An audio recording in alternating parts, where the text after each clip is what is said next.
কেউ যদি কারো পা চেটে খুশি হয়, খুশি হোক গে যাক। কেউ যদি কার ভাড়াটিয়া হয়ে থাকলে খুশি হোক গে যাক।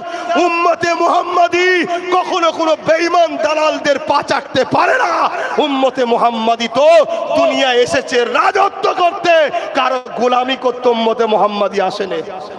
মুসলমান দাড়ি থাকলে শুধু হয় না, টুপি থাকলে শুধু হয় না, তার বাস্তব রূপও দিতে লাগে।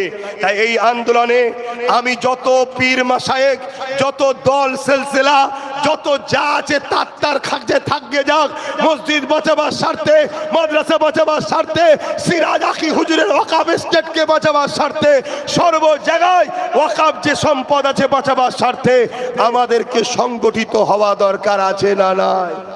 এই তিনটে পন্থা। নাম্বার 1 রাজশক্তি তৈরি করো, নাম্বার 2 সুপ্রিম কোর্টের কেস, নাম্বার 3 আন্দোলন বাড়াতে হবে, মাথার ভিত যেন বাড়ে।